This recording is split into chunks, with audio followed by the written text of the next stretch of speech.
뉴스 브리핑. 도널드 트럼프 전 대통령은 지난 10일 저녁 공화당 기부자 연례 만찬 행사에서 공화당이 2022년 상하원을 2024년에는 대통령직을 모두 되찾을 것이라고 말했습니다. 그는 이날 공식 연설에서 우리는 오늘 밤 공화당의 미래에 대해 이야기하기 위해, 그리고 우리가 우리의 후보들을 승리로 이끌기 위해 무엇을 해야 할지에 대해 이야기하기 위해 모였다면서 2022년에는 하원을 되찾고 상원을 복구할 것이고 2024년에는 공화당 후보가 백악관을 차지할 것이라는 자신감에 나는 오늘 저녁 여러분 앞에 섰다고 말했습니다.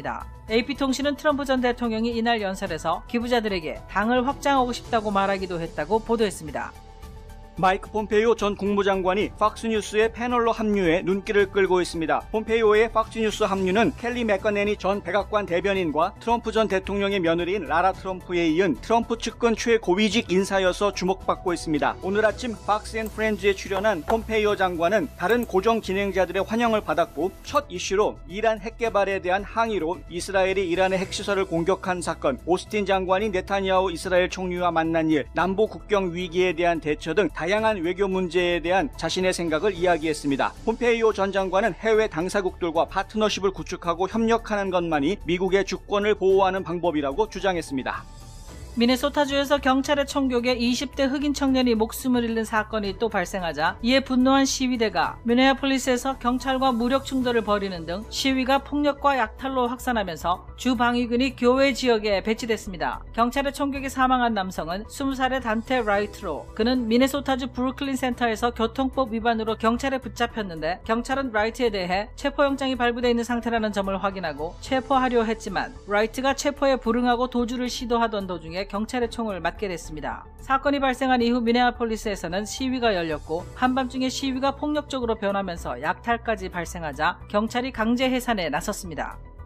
미네소타에서 교통단속 과정에서 사망한 남성은 총기를 테이저건으로 착각한 경찰관이 쏜 총에 치명상을 입은 것이었다고 오늘 경찰이 발표했습니다. 팀 게넌 브루클린 센터 경찰서장은 단테 라이트가 우발적인 방출의 결과로 사망했다면서 해당 경관이 행정정직 처분됐다고 밝혔습니다. 이 사건을 담은 바디캠 화면에는 라이트가 차에서 내린 뒤 다시 운전대를 잡고 차를 몰고 떠나는 장면이 담겨 있는데, 경찰이 라이트에게 수갑을 채우기 위해 한쪽 손을 놓는 순간 라이트가 뿌리치며 차에 뛰어들었고, 그를 차에서 끄집어내려는 경찰과의 실랑이가 벌어지는 동안 여성 경관이 널 테이즈할 거야 라는 말을 반복하고 테이저라는 말도 반복하는 장면이 담겨 있습니다.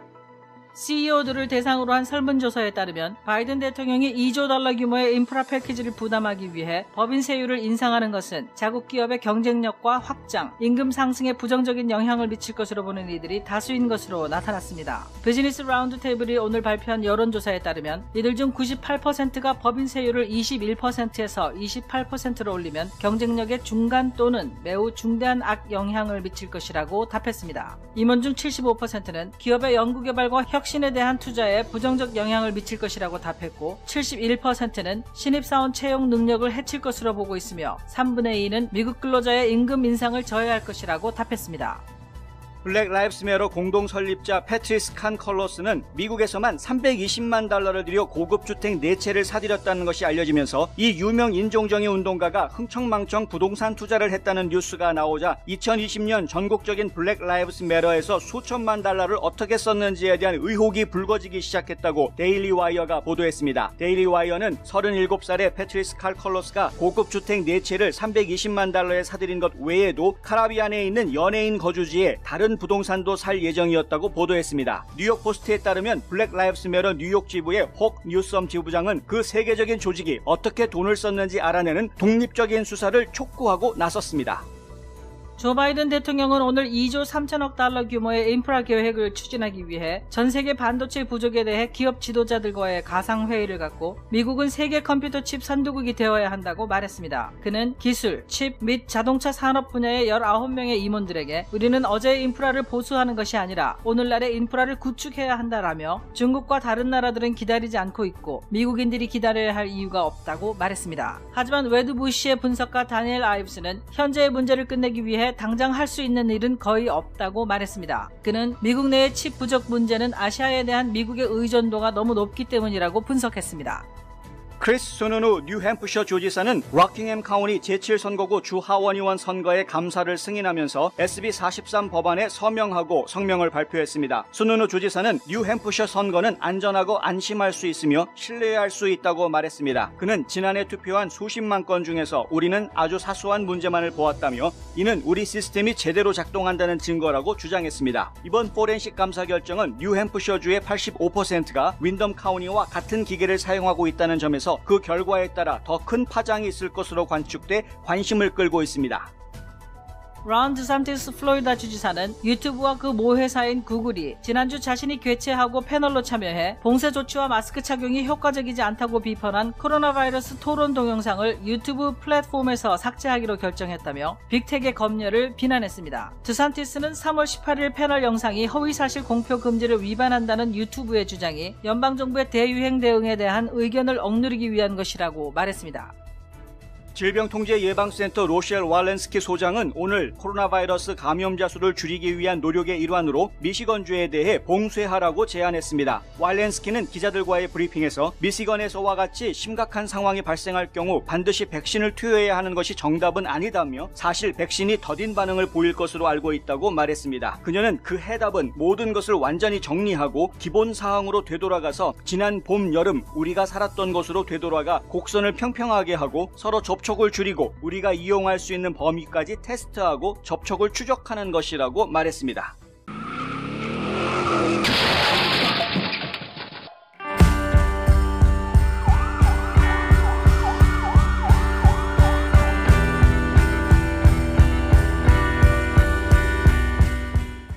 안녕하십니까. 4월 12일 월요일 홍성구의 뉴스 브리핑 시작하겠습니다. 첫 소식은 트럼프 대통령 이야기부터 시작해야 되겠는데요.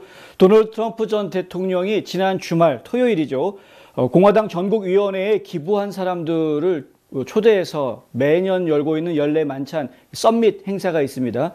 이 행사에서 기조연설을 했는데 그 기조연설 중에 2022년에는 내년입니다. 하원과 상원을 되찾고 2024년에는 공화당 후보가 백악관을 차지하게 될 것이다. 이렇게 강력하게 이야기를 해서 많은 사람들의 박수를 받았다. 뭐 이런 소식입니다.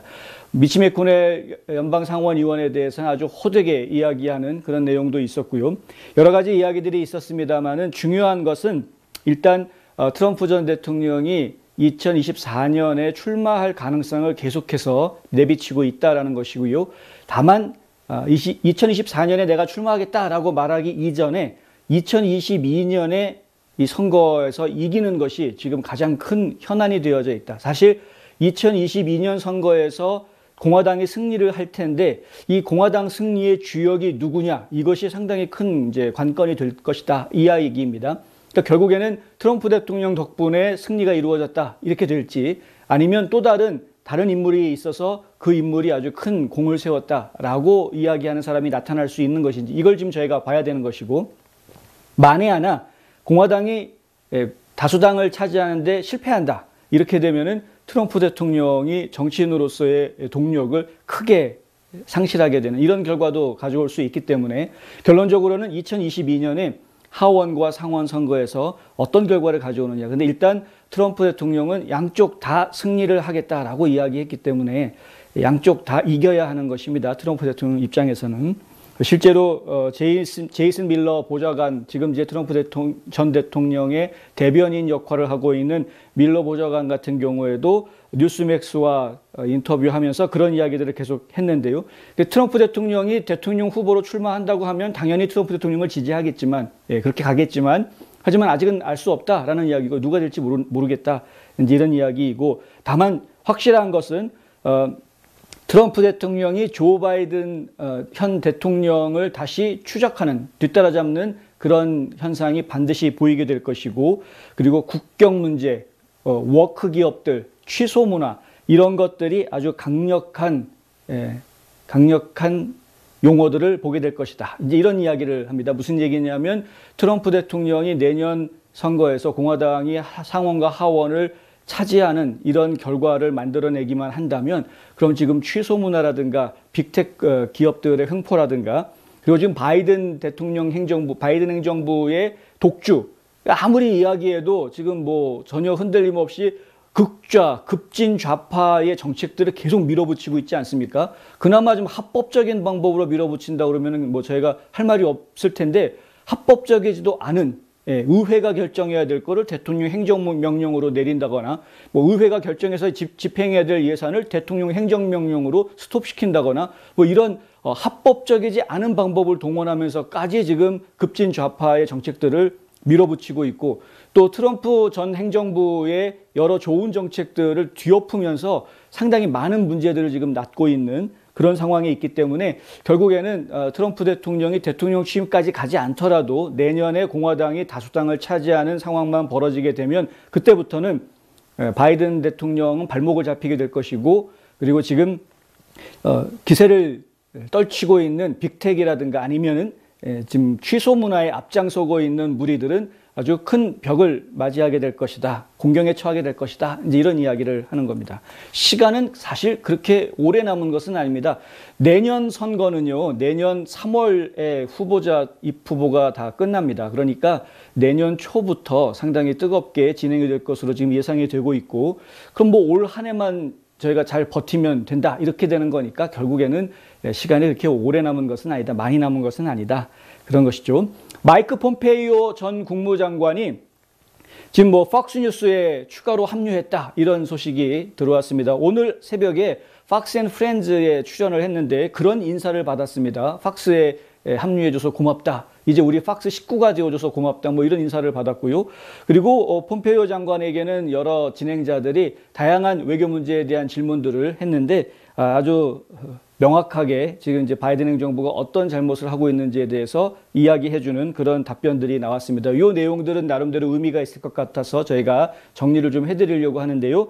일단 첫 번째 나왔던 질문이 이란 핵 개발에 대한 항의로 이스라엘에서 이란 핵시설에 대한 공격을 감행을 했는데 그것에 대해서 지금 이란은 사보타주다 그러면서 이제 막 반대하고 있는 그런 상황이죠. 그것에 대해서 어떻게 생각하느냐 이렇게 물어봤고요.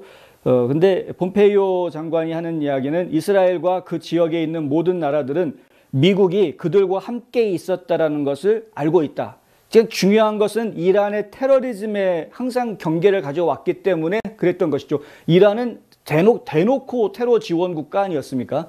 그러니까 상당히 오래전부터 이거는 트럼프 행정부가 들어서기 훨씬 전부터 이란은 테러 지원국으로 지목이 돼서 악의 축 중에 하나로 이야기가 되었던 것이죠. 그러니까 결국에 그 이란이 테러를 지원했다라는 점에 있어서는 중동에 있는 모든 국가들이 공동으로 다 같이 우려했던 것이었고 그렇기 때문에 뭐 이스라엘뿐만 아니라 이란이 핵을 가지는 것에 대해서 염려하는 나라가 많은 것은 사실이다. 그리고 그들을 나름대로 뭔가 조치를 취하려고 하는 것은 새로운 것도 아니고 이상한 일도 아니다. 이제 이런 이야기들을 합니다. 그 현재 오스틴 장관이 이스라엘에 방문하고 있는 중인데 로이드 오스틴 장관이 텔아비브에서 베냐민 네타냐후 이스라엘 총리와 직접 면담을 하고 그리고 오늘 이른 아침에 이제 회담 결과를 발표하는 그런 실간을 가졌습니다. 근데 그때 뭐라고 얘기했냐면 미국과 이스라엘은 철통과 같은 동맹 관계를 계속 유지한다. 이런 이야기를 했단 말이죠. 근데 이런 이야기를 했는데 하지만 한편으로 다시 보면 그 바이든 행정부 같은 경우에는 지금 오히려 이란 정부에다가 우리 이란 핵 협상에 다시 되돌아갈 수 있도록 제재를 풀어줄 수 있는 준비가 다 끝났다라는 국무부 발표가 있지 않았습니까?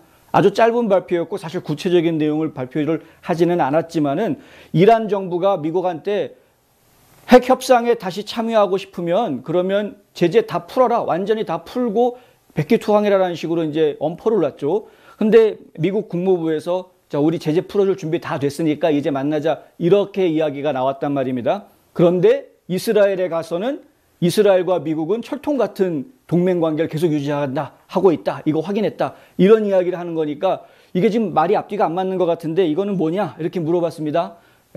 폼페이오 전 장관이 뭐라고 대답을 하냐면 그 두 가지 아이디어가 딱 들어맞지는 않는 것 같다.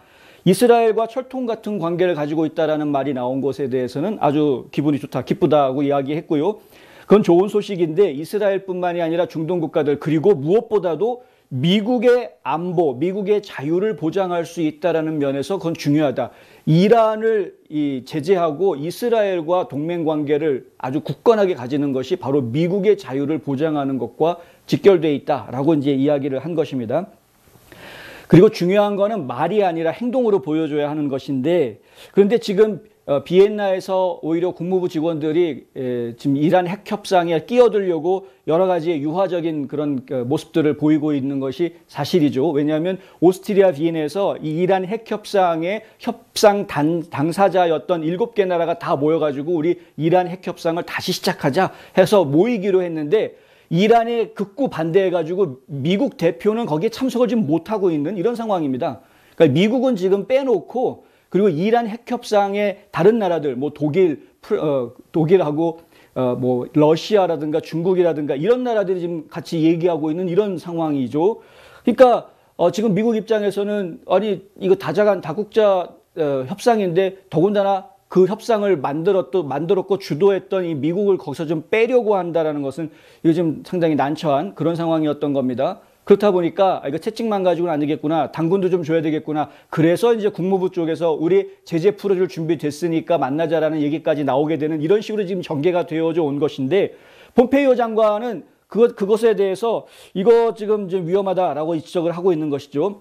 테러 제재를 해제할 것을 준비하고 있다. 이렇게 이야기하는 것은 결국은 미국인들의 생명이 위험에 처하게 하는, 미국인들의 생명을 담보로 하고 있는 아주 위험한 발언이다라는 이야기를 합니다. 그것은 우리나라에 좋지도 않고 이스라엘에 있는 우리 친구들에게도 좋지 않다. 그리고 이미 많은 조항들이 만료된 협정으로 돌아가려고 하는데 그렇게 한다라는 게 과연 이스라엘하고 철통 같은 그런 동맹 관계를 유지하는 것이라고 말할 수 있는 거냐? 오히려 이제 반문하는 그런 상황이 되는 것입니다.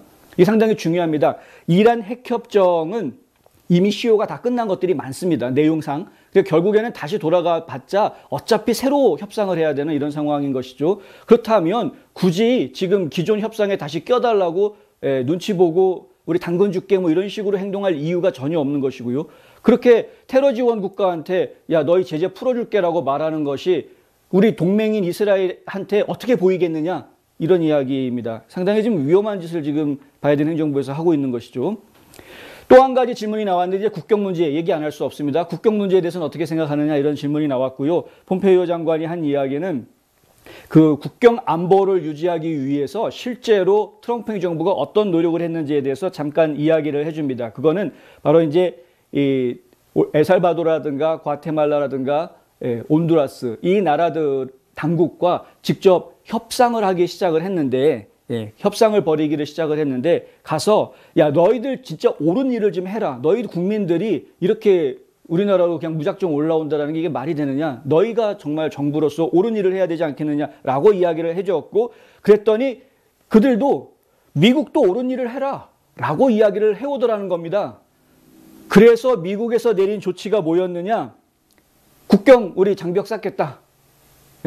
그리고 불법으로 들어온 사람들은 어떻게 해서든 다 돌려보내겠다라는 강한 의지를 보여준 게, 그것이 바로 미국이 취했던 자세다. 왜냐하면 이것은 미국이 원하는 것뿐만이 아니라 결국에는 이 중남미 국가들, 북부에 있는 삼각 트라이얼이라고 얘기하는 삼각지대에 있는 국가들이 결국은 미국을 블레임할 수 없는, 미국을 뭐라고 얘기할 수 없게끔 만들어준 것이라 이거죠. 지금 바이든처럼 행동하면 비웃습니다. 이 나라들은 온두라스, 과테말라, 엘살바도르, 이 정권 쥐고 있는 사람들 보통 사람들 아니죠. 독재자들인데 이 사람들이 미국을 볼 때 얼마나 한심하게 보겠습니까? 와가지고 경제 지원해 줄게. 경제 지원해 줄 때 돈 줄 테니까 너희 국민들 좀 어떻게 잘 먹여 살려봐. 돈 줘. 고마워. 잘 받을게. 우리 국민들 위해서 잘 쓸게. 돈 당연히 받죠. 그러면서 나중에 가가지고 야 너희 돈 줬는데 왜 아직도 사람들이 계속해서 미국으로 오려고 하느냐. 니들이 계속 받아줬잖아. 라고 이야기하면 뭐라고 얘기할 겁니까? 바이든 행정부에서 계속 받아주면서 보내지 말라 그러면서 오는 사람은 다 받아주면서 보내지 말라라고 얘기하는 게 무슨 말이 되는 얘기냐 이거죠. 그런데 트럼프 행정부 때는 그렇게 하지 않았다는 겁니다. 당사자들하고 얘기했더니 미국도 미국이 해야 될 일을 해라. 옳은 일을 해라. 그래서 미국이 한 선택은 멕시코로 횡단해서 오는 사람들 우리 받지 않겠다. 그리고 장벽 건설해서 함부로 들어오지 못하게 하겠다. 강한 의지를 보여줬던 이유가 그런 거였다라고 이야기하는 것입니다. 그러니까 무작정 우리가 트럼프가 혹은 뭐 나쁜 놈이어서 혹은 반이민 정책의 선두주자여서 무조건 이민을 싫어하는 사람이어서 그렇게 조치를 취한 것이 아니었었다라는 것을 좀 이해해야 되는 것이고요. 명분을 가지고 있어야 외교 전쟁에서 승리할 수 있는 것입니다. 결국은 외교라는 것은 말싸움이긴 하지만 행동으로 보여주는 것만큼 더 강력한 것은 없기 때문에 일단 명분을 가지고 그 명분을 쌓기 위한 행동들을 보여주면 그러면 외교관들은 외교 전쟁에서 이길 수 있는 것이죠.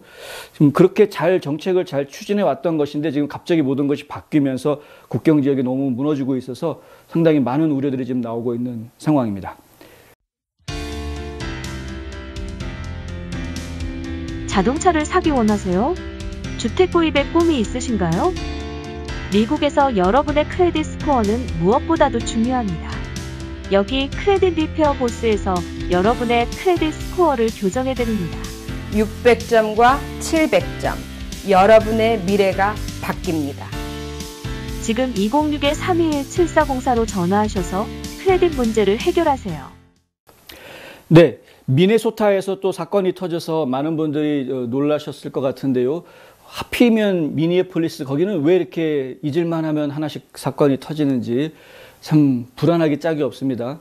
뭐 지금 포틀랜드도 마찬가지이긴 합니다만은 미니애폴리스 같은 경우는 지금 전국적으로 계속 관심을 받아오고 있는 곳이죠. 조지 플로이드 사망 사건과 관련해서 지금 이제 살인을 저질렀다라고 지목받고 있는 데릭 쇼빈이라는 경찰관에 대한 재판이 지금 진행 중인데 이 재판에서 경찰 쪽 변호인들이 계속 주장하고 있는 것이 정당방위였다. 체구가 상대적으로 작고 그리고 상대방 이 조지 플로이드는 덩치가 큰 데다가 마약까지 지금 취해 있는 상태였기 때문에 아주 괴력을 보였던 그런 상황이어서 지금 그를 제압하기 위해서는 어쩔 수 없이 등에서 무릎으로 찍어 누르는 방법으로 제압을 할 수밖에 없는 그런 상황이었다. 이런 이야기를 했고 그곳에서 뭐 실신하긴 했지만 실제로 사망한 것은 수감 중에 사망한 것으로 돼 있고 사망 원인이 결국에는 마약에 의한 후유증일 가능성이 있다라는 그런 의사들의 이야기 이런 것들이 나오면서 이것이 이제 무죄다 정당방위였다라는 쪽에 이제 변론들이 이어져 왔지 않았습니까? 또 반면으로 조지 플로이드를 검시했던 검시관 같은 경우에는 사인이 결국은 살인으로 봐야 할 것이다. 이번 사건은 이제 그렇게 또 이야기하면서 논란이 막 가열되는 이런 논란이 가열되는 그런 상황이었는데 바로 그 동네에서 그 재판이 벌어지고 있던 바로 그 동네에서 이번 사건이 발생을 했기 때문에 더 큰 충격을 주고 있는 것이고요. 이번 그 사건의 개요를 좀 정리를 좀 해드리자면 앞서 뉴스에서 들으셨겠지만 차량이 지나가고 있는데 날짜가 지난 겁니다. 자동차 태그에 등록 날짜가 지난 걸 붙이고 다녀서 경찰이 그냥 교통단속 차원에서 세웠던 겁니다. 교통단속하기 위해서 세웠고 이 차 태그에 있는 거 날짜가 지났으니까 그거 확인해가지고 벌금 부과하려고 딱지 주려고 했던 거였는데 신원 조회를 해보니까 수배령이 내려져 있었던 거였죠. 그래서 안 되겠다, 얘를 체포해야 되겠다 이렇게 된 것입니다.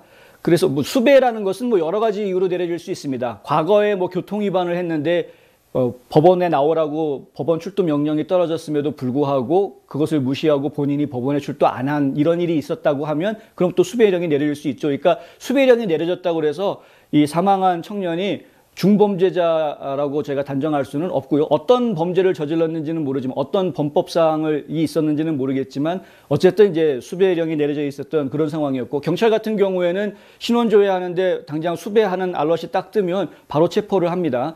그리고 체포하는 과정이 좀 격합니다. 경찰들이 훈련을 받을 때 그렇게 훈련을 받는 것 같은데 왜냐하면 순간 저항을 할 그 타이밍을 놓치면 그럼 이 체포하고 제압하기가 상당히 어렵기 때문에 체포할 때에는 상당히 빠르게 수갑을 채우고 제압을 해야 하는 그렇다 보니까 아무래도 힘이 들어가고 이런 이제 과정들이 생기게 되겠죠. 그런데 수갑을 채우기 위해서 두 손을 잡고 있다가 한 손을 이제 띄어서 수갑을 채우려고 하는 그 찰나에 이 청년이 팔을 뿌리치고 자동차 안으로 확 뛰어 들어갑니다. 그러니까 이제 수갑을 들고 있던 경찰이 차 안에서 끄집어내려고 자꾸 또 이 청년은 차 안에서 계속 나오지 않으려고 몸씨름이 이제 벌어지는 그런 상황이 됐었습니다.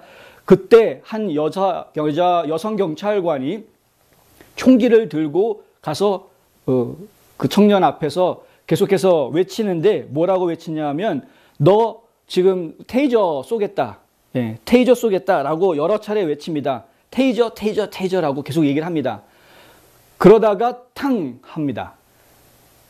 그러니까 계속해서 몸싸움이 벌어지고 있는 상황에서 탕 했는데 그러고 탕 소리가 나니까 이 몸싸움을 하고 있던 붙잡고 있던 경찰이 놀라서 손을 놨고요. 그 순간에 이 차에 타고 있던 청년은 바로 엑셀레이터를 밟아서 차를 돌진을 시킵니다. 앞으로 나가게 되죠.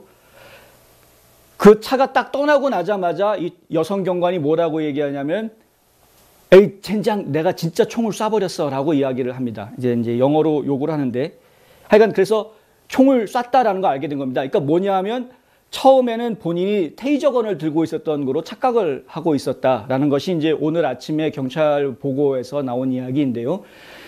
이 발포를 한 여성 경관이 직급이 낮은 사람이 아니라 꽤 직급이 높은 사람이었던 것으로 그렇게 경찰에서는 이야기가 됐고, 그러니까 결국에는 경험 부족은 아닌 것 같은데 왜 이런 일이 벌어지게 됐는지에 대해서 지금 정확한 것은 알 수 없는, 내부적으로 지금 조사가 진행이 될 것이다, 독립적인 수사가 진행될 거다라고 이야기가 나온 상태니까 수사 결과를 제가 좀 기다려 봐야 하겠습니다만은 어쨌든 이 청년은 그때 총을 맞은 상태에서 차를 몰고 나갔던 것이고요. 몇 블록 가다가 다른 차와 부딪혀서 차가 정지가 되는 이런 상황이 됐습니다. 일단 정지되어 있는 곳에 경찰들이 가보았더니 이미 이 청년은 사망한 상태였고, 이 청년 옆자리에는 여자친구가 있었다라는 것이죠. 참 안타까운 일인데, 미니애폴리스 스타 트리뷴에서 나온 기사를 보면은 어떻게 이야기하냐면 이 청년이 그 사건이 벌어졌던 당시에 전화 통화를 하고 있었답니다. 엄마하고. 이 청년의 엄마하고 통화를 하고 있었는데, 이 엄마가 전화로 들은 이야기는 단테 가지 마, 도망치지 마라고 이야기하고 don't run, 도망치지 말라라고 이야기를 하는 소리가 들린 이후로 갑자기 통화가 끊어졌고, 그리고 다시 전화를 했더니 여자친구가 전화를 받으면서 지금 단테가 총에 맞았다, 이렇게 이야기해줘서 알았다라는 그런 이제 이야기가 나왔고요. 이게 참 상황들이 참 묘하게 일이 돌아가고 있는 그런 상황이죠. 분명히 바디캠에 보면은 테이저건이 아니라 권총으로 보이는 걸 들고 있었던 것이 찍혀져 있기 때문에 경찰이 아무리 놀라고 다급했어도 본인이 들고 있는 총이 테이저건인지 경찰 권총인지도 구분하지 못한 그런 상황은 아니었을 것 같은데, 본인이 가지고 있던 게 테이저건으로 생각을 하고 쐈다라는 이야기, 그리고 실제로 영상에 담겨져 있는 이 바디캠에서 찍은 영상에 담겨져 있는 것을 보면은 테이저건을 쏘겠다라는 말을 하고 테이저라는 말을 여러 차례 하는 것이 또 녹음이 돼 있는, 그래서 지금 상황이 어떤 것인지는 조금 더 수사가 진행된 다음 결과를 좀 봐야겠습니다. 문제는 이 사건이 있고 난 다음에 이 장소가 장소이다 보니까 조지 플로이드가 죽었던 마을에서 이런 사건이 또 벌어졌던 것이기 때문에 바로 그날 시위대가 또 집결을 한 것이죠. 그래서 가도 시위 행진을 벌였고, 당연히 이제 시에서는 이것은 이제 평화적인 집회로 이해를 하고 시위대를 그냥 내버려 두었습니다. 그런데 밤이 돼서 이들이 이제 폭력적으로 점점 변하기 시작을 했고요. 경찰서에 몰려들어가지고 돌 던지고, 뭐 얼어붙은 맥주캔 이런 거 던지고, 뭐 이런 이제 폭력 행위들을 벌이기 시작을 했고, 또 일부 지역에서는 가게를 부수고 약탈하고 이런 일까지 벌어지니까 이제 경찰에서는 안 되겠다 그래서 최루탄을 쏘고 고무탄을 쏘고 하면서 해산 명령을 한 이런 상황들이 지금 진행이 됐습니다. 이게 밤 12시를 넘어서 새벽 1시까지 진행이 되는 계속해서 이런 폭동이 벌어진 거죠. 새벽 1시까지 이런 폭동이 계속 이어지고 하니까 주지사가 결국에는 방위군을 출동시켜서, 그래서 방위군이 출동해서 경찰과 함께 지금 이것을 사태를 막는 이런 상황이 지금 돼 있는데, 어제 밤일로 끝날 것 같지가 않고요. 이것이 어쩌면은 조지 플로이드의 두 번째 사건으로 생각이 되어져서 전국적으로 이것이 확산될 가능성도 없잖아 있습니다. 지금 블랙 라이브스 매터라든가 안티파들 같은 경우에는 지금 꼬투리 잡을 것만 기다리고 있는 그런 상황 아니었습니까? 조지 플로이드 같은 경우에는 이미 가족들한테 270만 달러라는 2,700만 달러죠. 엄청난 배상금을 지급하기로 하고, 여기 지금 어떻게 좀 넘어가나 보다. 1년이 좀 지나가니까 이제 좀 괜찮아지나 보다 하고 있는 그런 상황이었는데 또다시 이런 사건이 터져서 상당히 좀 곤혹스러울 수밖에 없는 그런 일입니다. 매번 일이 터질 때마다 느끼는 거지만은 참 경찰도 정말 불쌍하다라는 것이죠. 근데 이런 사건이 터질 때마다 항상 이야기되는 부분이 뭐냐 하면은요. 피해자들이 정말 아무런 잘못이 없는 사람인데 그런데 경찰한테 당했다. 이런 경우들이 거의 드물다라는 겁니다.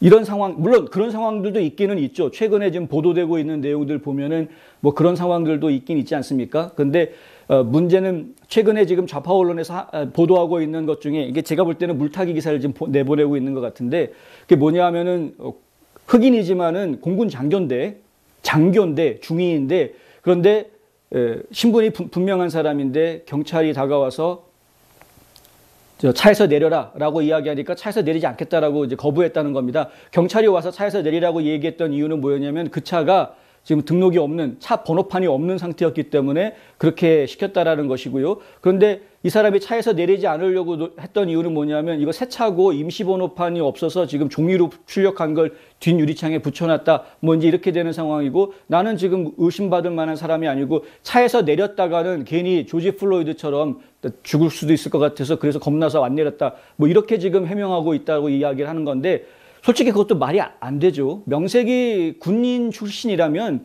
경찰관들이 이렇게 법 집행을 할 때 본인이 어떻게 해야 되는지 모르겠습니까? 일반적으로 정상적이고 본인이 아무런 죄가 없는 군인이라면 더군다나 군인인데 그러면 당연히 내려와서 그냥 순순하게 잡혀주면 나중에 디텐션 센터 가가지고 신원조회 받고 아무 문제 없다 해서 풀려나면 되는 그런 것이었을 텐데 왜 거부했는지 그걸 잘 모르겠다는 것이. 어쨌든 간에 이번 사건도 그 라이트라는 이 젊은 청년도 20살짜리 청년이라고 하는데 이 청년도 지금 뭐 어떤 일로 인해서 수배가 내려졌는지 모르지만 본인이 어쨌든 수배령이 내려져 있는 것이 확인이 경찰이 이걸 확인한 상태였었고 일단은 수갑을 채워서 가겠다라고 하면 어찌됐든 아무리 작은 거라도 본인이 법을 어긴 상태였으면 일단은 따라가 주는 것이 그것이 순리인 거죠.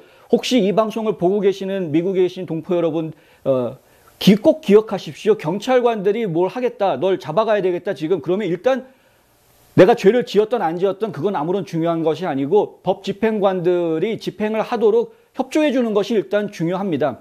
그리고 나서 본인이 잘못했다 안 했다라는 것은 금방 가려지게 돼 있기 때문에 너무 염려하실 것 없다는 것이죠. 그런데 그렇게 하지 않았기 때문에 그 경찰에 협조하지 않고 오히려 도망치려고 하니까 당연히 도망가려고 하면 경찰들은 이 사람은 범죄자다라는 인상을 강하게 가질 수밖에 없는 것 아닙니까?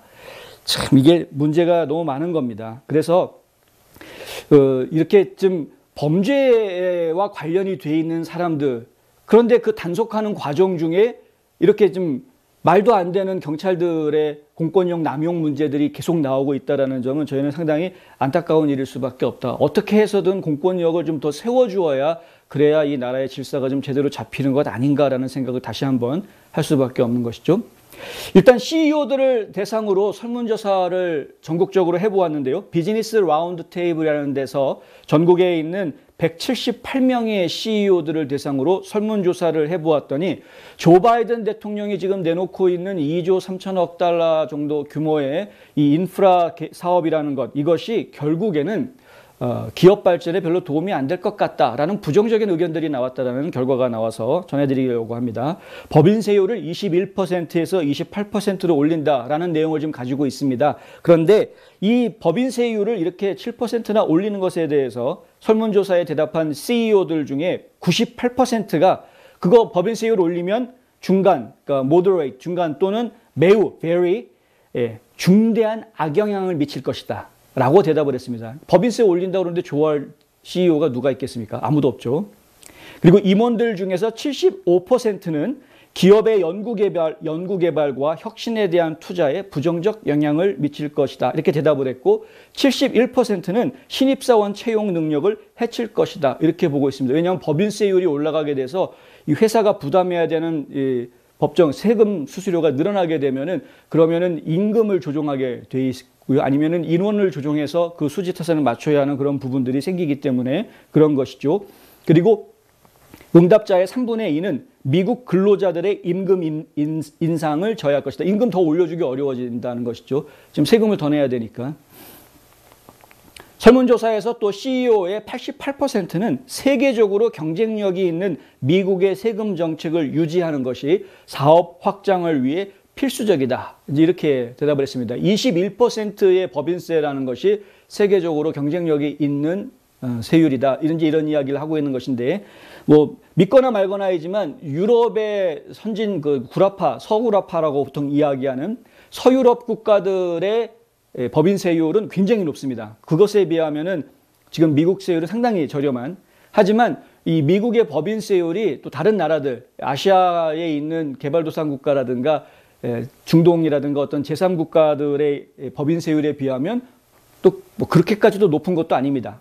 또 아이슬란드 같은 경우에는 법인세율이 12%, 13%밖에 되지 않기 때문에, 그러니까 결국에는 미국의 법인세율이라는 것은 아주 높지도 않고 아주 낮지도 않은 아주 딱 그 적당한 선에 지금 맞춰져 있는 상황인데, 이것을 이제 굳이 높이려고 하니 이것이 높아지면 안 된다라고 이제 업계에서 계속 지금 반발하는 목소리가 나오고 있다. 이런 소식 전해드렸습니다. 미국 시애틀 지역의 에드먼드 칼리지는 우수한 교육 수준과 높은 대학 편입률을 자랑합니다. 코로나 대유행으로 인해 이제 한국에서 온라인으로 입학 신청, 수업 및 학위 취득이 가능해졌습니다. 120개 이상의 다양한 전공과 집중 영어 프로그램이 있는 에드먼드 칼리지는 여러분의 학위 취득을 도와드립니다. 에드먼드 칼리지의 입학 신청은 연중 내내 열려 있습니다. 지금 웹사이트에서 2021년도 수업을 신청하세요.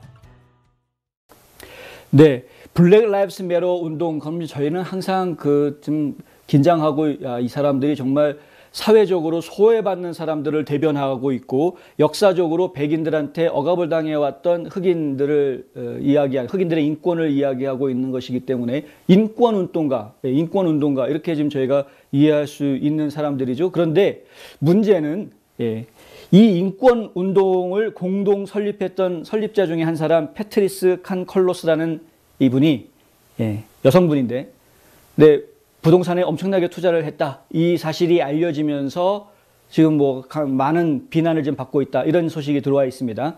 지금 현재 지난 5년 동안 이 칸 컬로스라는 분이 여러 곳에다가 부동산을 사들였는데요. 캘리포니아 잉글우드에는 침실 3개짜리 집을 51만 달러에 샀다고 하고, 사우스 LA에 있는 한 집을, 침실 4개짜리 집인데 거기를 59만 달러에 샀다고 하고요.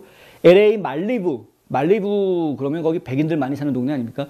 LA 말리부에 140만 달러짜리 집을 샀다고 합니다. 왜 이렇게 집을 많이 사는 건지. 그리고 조지아, 전부 다 캘리포니아에 있는 줄 알았더니 또 조지아에 또 투자를 하셨네요. 조지아주에 맞춤형 목장, 3.2에이커짜리 맞춤형 목장을 41만 5천 달러에 구입했다. 이제 아예 목장까지 사들이고. 그러니까 집들도 여러 개 샀는데 뭐 그 중에서 말리부 같은 경우에는 140만 달러짜리니까 뭐 제법 그래도 지금 살만한 집을 산 것 같고, 거기는 뭐 백인들이 많이 사는 동네라고 하니까요.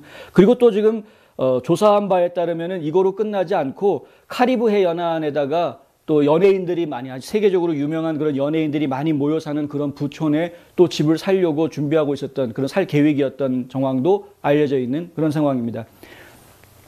그러니까 명색이 인권운동한다는 사람이 이렇게 돈을 많이 부동산에다가 흥청망청 쓰고 있다라는 것이 이게 말이 되느냐, 이런 이제 비난을 받게 되는 것이고요. 더더군다나 이 비난을 받게 되는 이제 핵심이 뭐냐하면, 블랙 라이브스 매터 운동이 전국적으로 퍼지면서 작년에 엄청나게 이 전국을 다 들불 번지듯이 달고 놓지 않았습니까? 그런데 그 작년에 블랙 라이브스 매터 운동이 전국을 휘감으면서 엄청나게 많은 사람들이 이 운동에다가 기부를 해주었던 것이죠. 무려 9천만 달러의 기부금이 들어왔습니다. 9천만 달러. 상당히 많은 기부금이 들어와 있는 것인데, 근데 이렇게 이제 수천만 달러대의 기부금을 돌리고 있는 이 단체가 이런 사람들, 이렇게 부동산 막 사들이고 여기저기 돈 사들이고, 더군다나 뭐 연예인들 같은 사람들이나 가서 살고 있는 그런 마을에다가 집을 사들이고, 거기에다가 또 개인 농장까지, 이 맞춤형 농장이라는 거는 뭐 쉽게 얘기하면요, 그냥 휴가 때 잠깐 놀러 갔다 오고 또 거기에서 본인들이 먹을 이 소 같은 것들을 키우고 뭐 이런 것들을 얘기하는 겁니다. 그러니까 본인이 먹는 소는 본인 농장에서 키워가지고 그래스피드 해가지고 아주 뭐 좋은 품종을 키워서 그거 이제 잡아서 먹고 뭐 이런 식으로 그러니까 아주 호화로운 삶을 지금 살 수 있는 준비들을 하나씩 다 해놓고 있었던 뭐 이런 모습을 보이니 이것이 과연 인권운동가로서 옳은 모습이냐 하는 지적을 지금 받을 수밖에 없는 거죠. 뉴욕 포스트가 보도한 바에 따르면 블랙 라이브스 매터 뉴욕 지부의 호크 뉴섬이라는 지부장이 이 국제적인 이 도시 단체가 이 전국 규모의 단체가 어떻게 해서 수천만 달러에 달하는 이 자금을 어떻게 운영하고 있는지 독립적으로 좀 수사를 해야 되겠다. 관련자들이 수사하면 안 되고 제3자가 독립적으로 수사를 좀 해야 되겠다라고 지금 주장하고 나섰습니다. 이 호크 뉴섬 지부장이 하는 이야기는요. 사회주의자로 자처한다면 그녀의 개인 돈이 얼마나 자선적인 원인인지 물어봐야 한다. 그러니까 본인이 지금 가지고 있는 돈이 본인이 정말 땀 흘려서 번 돈이냐 아니면 누군가가 기부해줘서 자기가 지금 받아서 가지고 있는 돈이냐 이거 생각해 봐야 한다. 이 운동의 타당성을 의심하게 만들고 이 운동을 하는 사람이라는 사실을 간과하게 만들기 때문에 이거 정말 슬픈 일이다라고 이제 이야기했습니다. 이게 상당히 지금 이슈가 될 수 있을 문제인 것 같은데 보통 이제 내로남불이라는 이야기를 저희가 많이들 하는데요. 실제로 운동권이었던 사람들이 어느 날 갑자기 정계에 진출을 하면서 알고 봤더니 이 사람이 뒤로 가지고 있던 돈이 많더라 이런 게 이제 알려지는 이런 일들이 이제 종종 있습니다. 이건 뭐 전 세계 어디에서든 흔히들 있는 일입니다. 그러니까 순수하게 운동권이면은 정말 순수한 동기를 가지고 이 사회를 올바르게 변화시키기 위해서 내 젊음을 불사르겠다 뭐 해가지고 뛰어든 사람들이 상당히 많은데 그런데 그 많은 사람들 중에 일부는 이런 식으로 겉과 속이 좀 다른 모습들을 보이는 거죠. 겉으로는 운동을 하고 사람들이 공감할 만한 운동을 하면서 뒤로는 자신의 부를 축적을 해나가는 그런 것을 보이는 경우들이 많다는 겁니다. 겉과 속이 다르면 그러면 반드시 문제가 나중에 생기게 됩니다. 그리고 순수한 이런 사회운동, 인권운동과 그 부의 창출 이런 것과는 좀 괴리감이 있는 것이 분명하죠. 왜냐하면 이 사회운동을 하는 사람들, 더군다나 이 사회주의자들이라고 하는 사람들은 사람들을 경제 구조 혹은 부라는 것을 기준으로 해서 계층화하지 않습니까?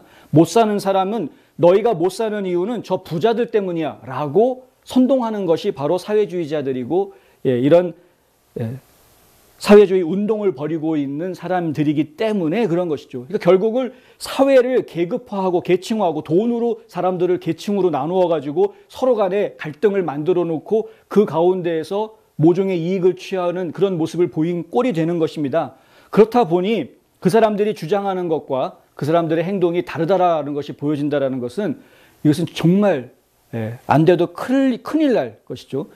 저희가 볼 때는 이제 뭐 결국 자기가 파놓은 함정에 자기가 빠지는 이런 모습으로밖에는 보이지 않는데, 근데 이제 한편으로 나오는 이야기는 이 화제가 되고 있는 칸 컬러스라는 인물이 과거에 책을 썼는데 2018년에 이제 책을 썼는데 그들이 당신을 테러리스트라고 부를 때라는 책을 썼습니다. 이게 블랙 라이브스 매터 운동에 대한 회고록을 쓴 것인데 이것이 베스트셀러가 되어서 돈을 좀 개인적으로 많이 가지고 있다. 나름대로 돈을 좀 많이 벌었다. 이렇게 이야기가 되고 있는 것이죠.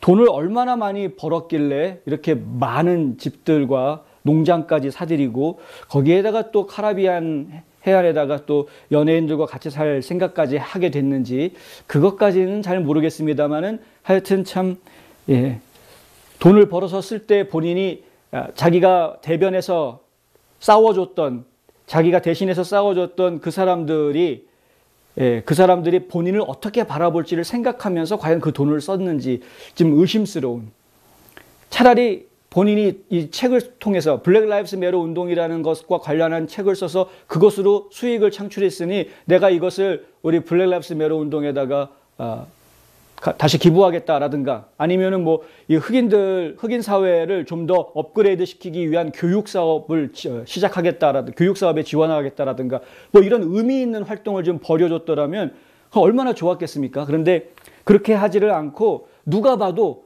백인들만 잔뜩 살고 있는 그런 마을에다가 140만 불짜리 집을 덜렁 사고 하니까 이건 누가 봐도 문제가 아주 많은 것이죠. 이렇습니다. 좌파들의 모습이라는 게 이런 것 때문에 저희가 상당히 실망을 많이 하고 우려의 목소리를 내고 있는 것이죠. 뉴햄프셔주에서는 지금 좀 특이한 소식이 들어와 있는데요. 뉴햄프셔주에서 이 작년 11월 3일 있었던 선거에 대한 포렌식 감사를 하겠다라는 법안이 통과가 됐고 그 법안에 주지사가 직접 서명을 했다는 소식이 들어왔습니다. 이 크리스 수누누라는 주지사가 서명을 하고 성명을 냈는데 뉴햄프셔 선거는 안전하고 안심할 수 있고 신뢰할 수 있는 선거다. 왜냐하면 작년 선거에서 여러 가지 말들이 많긴 했지만 문제가 발견된 점은 아주 사소한 점뿐이다. 우리 시스템이 실제로 아주 잘 작동하고 있기 때문에 그런 사소한 문제만 나타난 것이다. 이렇게 성명을 냈고요. 그러면서 이 법안은 이번에 이제 포렌식 검사하겠다라고 통과시켰던 법안은 윈햄이라고요. 윈햄 카운티에서 발생했던 고립된 사건을 감사하고 시스템의 무결성을 유지하는 데 도움이 될 것이다. 그러니까 감사해도 결과는 결국에는 뭐 크게 달라지지 않을 거다라고 이야기한 것입니다. 이 동네에서 어떤 일이 있었냐 하면은 뭐 간단하게 설명을 드리면은요.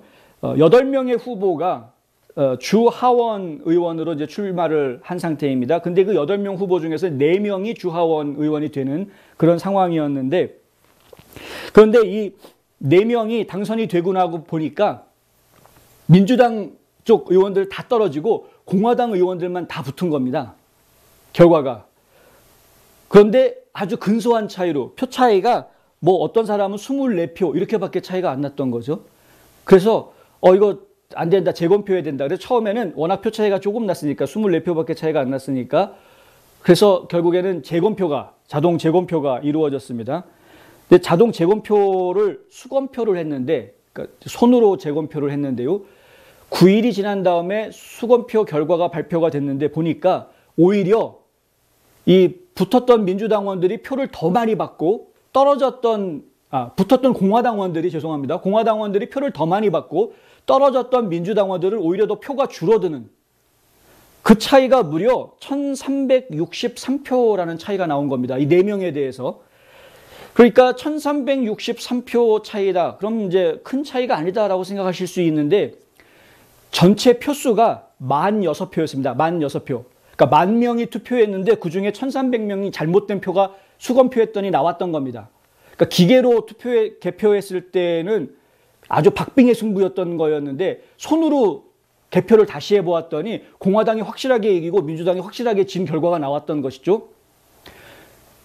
뉴햄프셔주는 민주당 쪽이 항상 좀 센 곳이었습니다.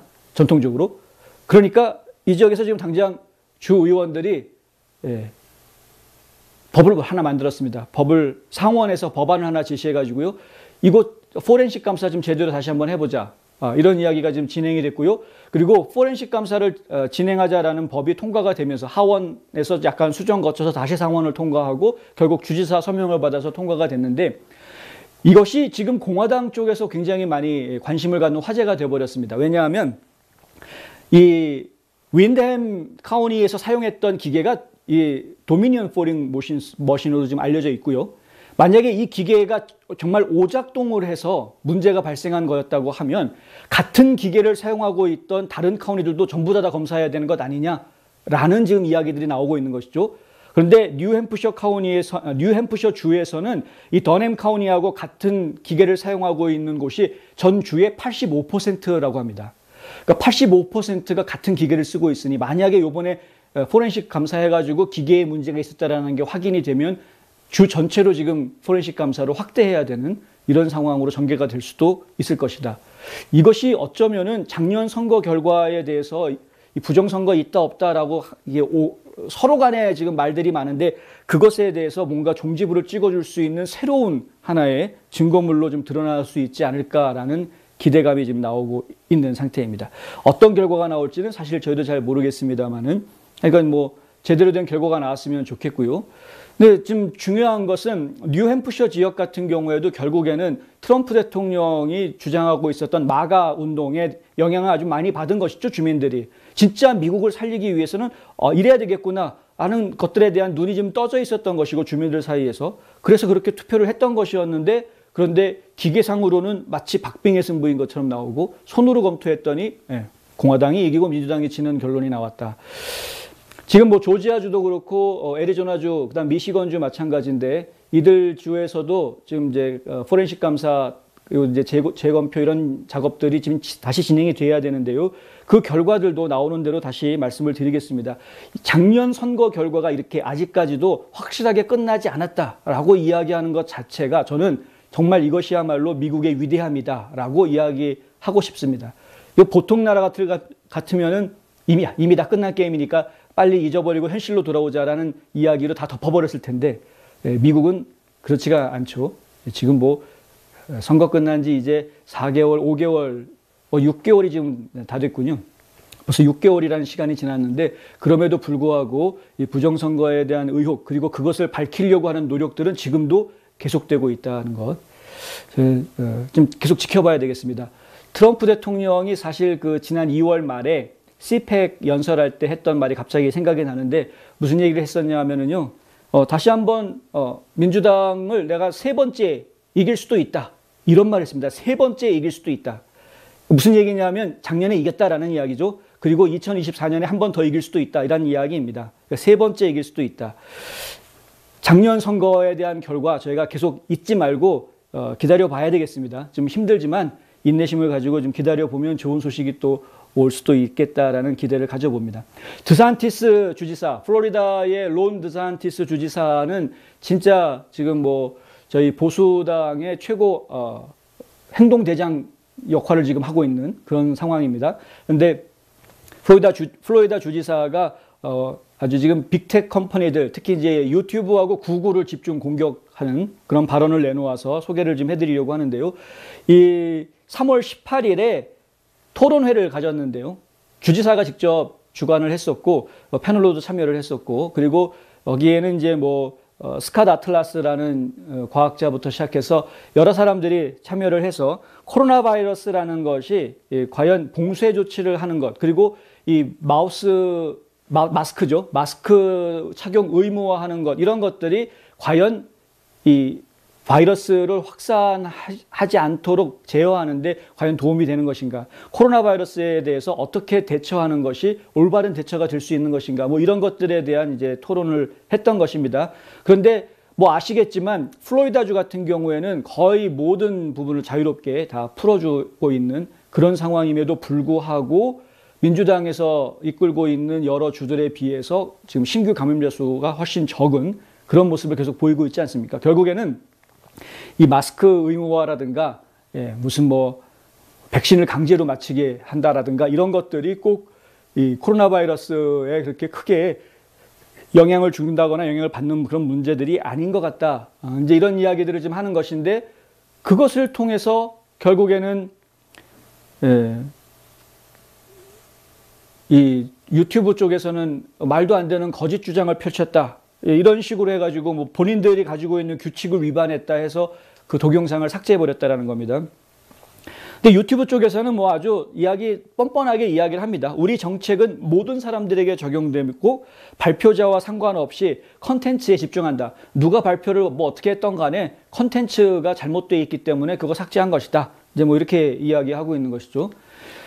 뭐 많은 유튜버들이 사실 비슷한 이야기들을 합니다. 본인들의 방송 내용 중에 조금이라도 뭐 트럼프 대통령을 지지하는 이야기를 한다거나 부정선거에 대한 이야기를 한다거나 혹은 이런 바이러스 문제와 관련해서 마치 음모론을 퍼뜨리는 사람처럼 이렇게 이야기를 하면 그러면은 컨텐츠가 상당히 좀 제재를 받거나 아니면 삭제되거나 뭐 이런 그 제재 조치를 당한다라는 이야기들을 많이 하십니다. 그런데 저희가 지금 이제 주변에서 보고 있는 상황들을 좀 종합을 해보면은 솔직하게 말씀드리면은요, 음모론 쪽을 이야기하시는 분들 컨텐츠는 그렇게 아주 구체적으로 제어하거나 괴롭히지 않습니다.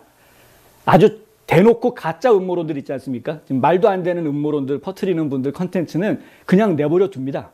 그런데 정말 정확하게 이야기하는 사람들 거는 굉장히 제어를 많이 하려고 합니다.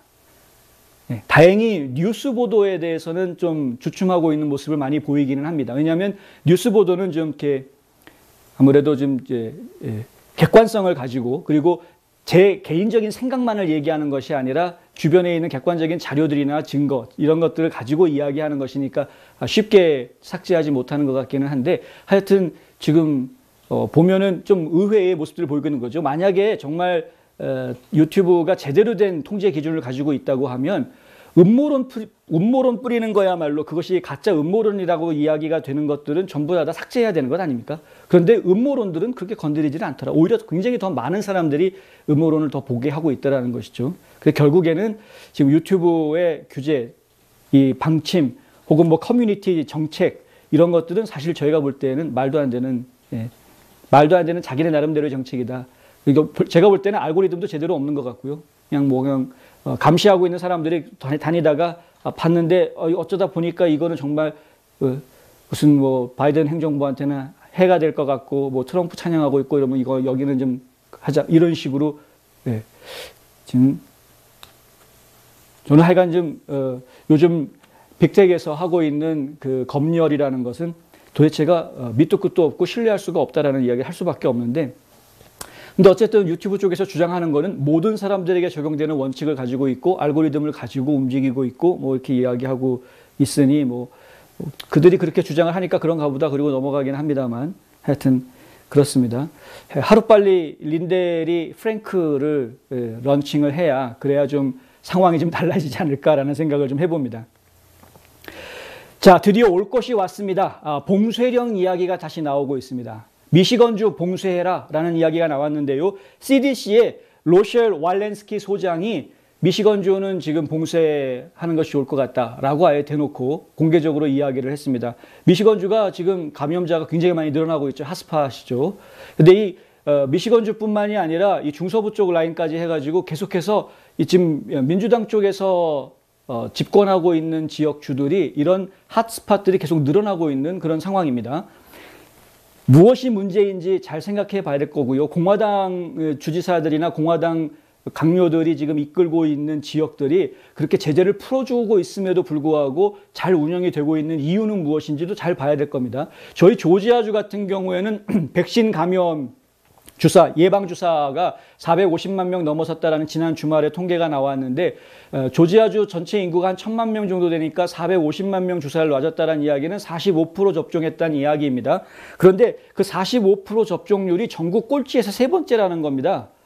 전국에서 꼴찌 수준에 있는 접종률을 가지고 있는 조지아주라는 것이죠. 그런데 조지아주는 지금 마스크 착용 의무화하지 않고 있고 상당히 많이 지금 비즈니스가 오픈을 하고 있는 그런 상태입니다. 지금 굉장히 자유롭게 자기 할 일들을 거의 대부분 다 하고 있는 교회들도 조만간에 아마 5월이나 6월에는 5월 중에는 아마도 교회들도 대부분 다 현장 예배에 거의 대부분이 복귀할 수 있을 것이다라는 기대를 가지고 있는 뭐 이런 상황인 것이죠. 그러니까 백신 접종률과 이렇게 그 봉쇄를 해제하는 것과는 이게 또 차이가 없다.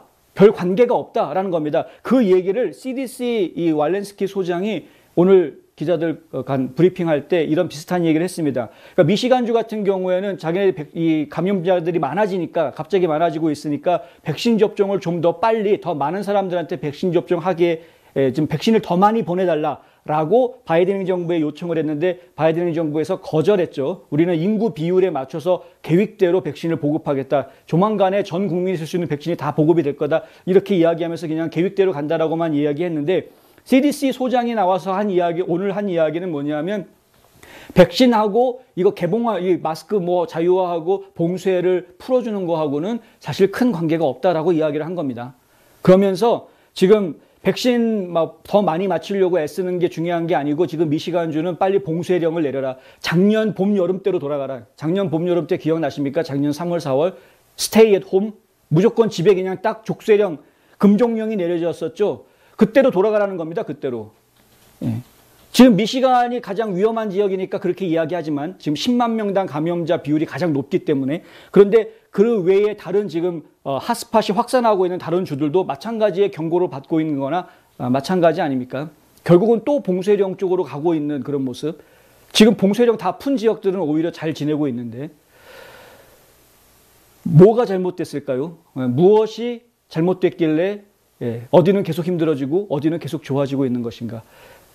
잘 생각해 봐야 할 때인 것 같습니다. 오늘 홍성구의 뉴스 브리핑은 여기까지 하겠습니다. 저는 내일 또다시 찾아뵙겠습니다. 시청해 주셔서 감사합니다.